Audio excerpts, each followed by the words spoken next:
بسم اللہ الرحمن الرحیم۔ محترم ناظرین، السلام علیکم۔ ایک مرتبہ حضرت عیسیٰ بن مریم علیہ السلام کسی پہاڑ کی چوٹی سے گزر رہے تھے۔ اس وقت ابلیس ان کے پاس آیا اور اس نے ان سے کہا، روح اللہ، یہ بتاؤ کیا تمہارا خدا اس بات پر قادر ہے کہ اگر تم اس چوٹی سے نیچے گرو تو وہ تمہیں بچا سکتا ہے؟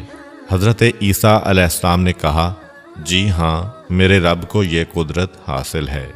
ابلیس نے کہا، یہ بات حق ہے اور آپ اپنے اس دعویٰ میں سچے ہیں تو آپ اپنے آپ کو اس پہاڑ کی چوٹی سے گرا دیں، میں دیکھتا ہوں کہ آپ کا رب آپ کو مرنے سے کیسے بچاتا ہے۔ حضرت عیسیٰ علیہ السلام نے محسوس کیا کہ شیطان لعین انہیں ناجائز وسوسہ میں مبتلا کرنا چاہتا ہے۔ انہوں نے اس سے کہا، لعین، کیا تو چاہتا ہے کہ میں اپنے رب کی آزمائش کروں؟ یہ علیحدہ بات ہے کہ مجھے اس بات کا یقین ہے کہ میرا خدا میری حفاظت کرے گا۔ اللہ کا ہر فرمان برحق ہے اور ہمیں اس میں شک کرنے کی کوئی گنجائش نہیں ہے، لیکن میں خدا کی آزمائش نہیں کرتا۔ کچھ دنوں بعد ابلیس ان کے پاس آیا اور ان سے کہا، عیسیٰ علیہ السلام، تم تو اللہ ہو کیونکہ تم مردے زندہ کرتے ہو اور غیب جانتے ہو اور لوگوں کو غیب کی خبریں دیتے ہو۔ حضرت عیسیٰ علیہ السلام نے اس کی بات کاٹتے ہوئے کہا، لعین، تو جھوٹ بکتا ہے، میں خدا کا مستجاب الدعوات بندہ ہوں۔ اللہ میری دعائیں قبول کرتا ہے اور اسی کے حکم سے مردے زندہ ہوتے ہیں، اور جہاں تک غیب کی باتوں کا تعلق ہے تو خدا مجھے غیب کی اطلاع دیتا ہے، میں لوگوں کو اس کی خبر دیتا ہوں۔ جب ابلیس نے دیکھا کہ عیسیٰ علیہ السلام اس کے جال میں پھنسنے پر آمادہ نہیں ہیں تو اس نے چیخ ماری اور ان کے سامنے سے بھاگ کھڑا ہوا۔ ابو نصر نشاپور کا ایک سلطان ہو گزرا ہے۔ ایک مرتبہ وہ لاؤ لشکر سمیت اپنے دارالحکومت میں داخل ہو رہا تھا کہ ایک مکان سے قاری کی آواز نے اسے چونکا دیا۔ ابو نصر قرآن سننے کے لیے رک گیا۔ قاری نے دلسوز آواز میں سورہ آل عمران کی آیت نمبر 26 کی تلاوت کی، جس کا ترجمہ یہ ہے، آپ کہہ دیں کہ اے اللہ، تو ہی مالک الملک ہے، تو جسے چاہے سلطنت عطا کرے اور جس سے چاہے سلطنت چھین لے، اور جسے چاہے عزت دے اور جسے چاہے ذلت دے، تمام بھلائی تیرے ہاتھ میں ہے، بے شک تو ہر چیز پر قدرت رکھتا ہے۔ اس آیت مجیدہ نے سلطان کے دل پر گہرا اثر کیا۔ وہ یہ آیت سن کر کانپ اٹھا، گھوڑے سے اترا اور رکوع کیا، پھر سجدہ بجا لایا۔ کچھ عرصہ بعد اس قاری کی وفات ہو گئی۔ اس کے ایک دوست نے خواب میں قاری کو دیکھا کہ خدا نے اسے جنت میں عظیم مقام عطا کیا ہے۔ اس نے قاری سے پوچھا کہ تجھے یہ مقام کس وجہ سے نصیب ہوا ہے؟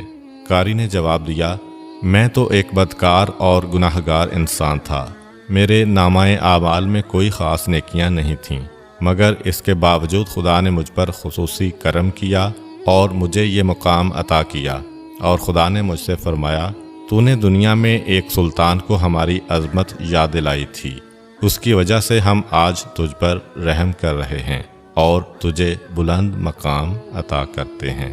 جی ہاں، اللہ تعالیٰ کا فرمان ہے، فاذکرونی اذکرکم، تم مجھے یاد کرو، میں تمہیں یاد کروں گا۔ پرانے زمانہ میں انطاکیہ ایک بہت بڑا شہر تھا۔ یہ شہر ایشیائے کوچک میں واقع تھا۔ اس شہر کی لمبائی 12 میل تھی اور اس میں انسانوں کی ایک بھاری تعداد قیام پذیر تھی۔ انطاکیہ شہر کے لوگ گمراہ اور ظالم تھے۔ وہ ستاروں اور بتوں کی پوجا کرتے تھے۔ اللہ تعالیٰ نے ان کی رشد و ہدایت کے لیے ان کے پاس 2 نبی بھیجے۔ اہل شہر نے ان کی تکذیب کی تو ان کی تقویت کے لیے تیسرے رسول کو وہاں بھیجا گیا۔ چنانچہ تینوں انبیاء نے لوگوں کو خدا کے راستہ کی دعوت دی اور شہر کے گوشہ گوشہ میں انہوں نے تبلیغ دین کی، لوگوں کو توحید کی دعوت دی، معاد اور یوم قیامت سے آگاہ کیا اور انہیں عذاب خداوندی سے خبردار کیا۔ اہل شہر بڑے بدبخت تھے۔ 3 انبیاء کی مشترکہ تبلیغی کوششوں کا ان پر کوئی خاص اثر نہ ہوا اور پورے شہر میں صرف 40 افراد نے ہی دعوت حق کو قبول کیا۔ شہر کے دوسرے لوگوں نے تینوں انبیاء اور ان کے پیروکاروں کو پکڑ کر انہیں سخت اذیتیں دیں۔ اور ظلم کی انتہا یہ کی گئی کہ ان مظلوموں کی گردن میں سوراخ کر کے اس میں رسیاں ڈالی گئیں اور شہر کے ظالم لوگ رقص بسمل سے لطف اندوز ہوئے۔ اس شہر میں ایک مرد مومن رہتا تھا جس کا نام حبیب النجار تھا۔ وہ ان انبیاء پر ایمان لایا تھا، لیکن وہ اپنے ایمان کو مخفی رکھتا تھا۔ وہ شہر میں بڑھئی کا کام کرتا تھا۔ اسے جو مزدوری ملتی تھی وہ اس کو 2 حصوں میں تقسیم کرتا تھا۔ ایک حصہ اپنے اہل خانہ کو کھلاتا تھا اور دوسرا حصہ غرباء و مساکین میں تقسیم کرتا تھا۔ جب حبیب النجار کو اس ظلم کا پتہ چلا تو انہوں نے اپنی قوم کو تبلیغ کرتے ہوئے کہا، اے میری قوم، ان رسولوں کی پیروی کرو، ان کی اتباع کرو جو تم سے کوئی اجر نہیں مانگتے اور وہ راہ راست پر ہیں، اور میں کیوں نہ اس ذات کی بندگی کروں جس نے مجھے پیدا کیا ہے اور جس کی طرف تم سب کو پلٹ کر جانا ہے۔ کیا میں اس ذات کے علاوہ کسی کو معبود بناؤں؟ جبکہ اگر خدائے رحمان مجھے ضرر پہنچانے کا ارادہ کر لے تو ان کی شفاعت مجھے کوئی فائدہ نہیں دے سکتی اور نہ وہ مجھے چھڑا سکتے ہیں۔ تب تو میں صریح گمراہی میں مبتلا ہو جاؤں گا۔ میں تو تمہارے پروردگار پر ایمان لے آیا ہوں، لہٰذا میری بات سن لو۔ کیا میں اسے چھوڑ کر دوسرے معبود بنا لوں؟ حالانکہ اگر خدائے رحمان مجھے کوئی نقصان پہنچانا چاہے تو نہ ان کی شفاعت میرے کسی کام آ سکتی ہے اور نہ وہ مجھے چھڑا ہی سکتے ہیں۔ اگر میں ایسا کروں تو میں واضح گمراہی میں مبتلا ہو جاؤں گا۔ میں تمہارے رب پر ایمان لے آیا، تم بھی میری بات مان لو۔ لیکن ظالم لوگوں نے ان کی بات پر کان نہ دھرے اور ان کی نصیحت سن کر خواب غفلت سے بیدار نہ ہوئے، بلکہ ظالم درندے یکدم اس پر ٹوٹ پڑے اور بیچارے کو اتنا مارا کہ اس کی آنتیں باہر نکل آئیں۔ پھر اس کا گلا دبا کر قتل کر دیا اور لاشا کو ایک کنویں میں ڈال کر اس میں مٹی ڈال دی گئی اور وہ کنواں اس کا مدفن بن گیا۔ بعض روایات کے مطابق ظالموں نے اسے پکڑ کر آری سے 2 حصوں میں تقسیم کیا تھا۔ ایک اور روایت میں مذکور ہے کہ لوگوں نے اس کی گردن میں سوراخ کیا اور اس میں رسی ڈالی اور پھر اسے صلیب پر چڑھا دیا، جہاں اس کی موت واقع ہوئی۔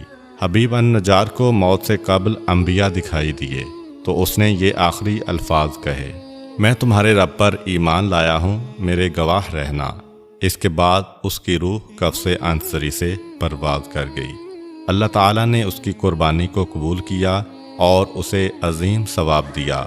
اس کی روح جیسے ہی جسم سے جدا ہوئی تو اسے جنت بھیج دیا۔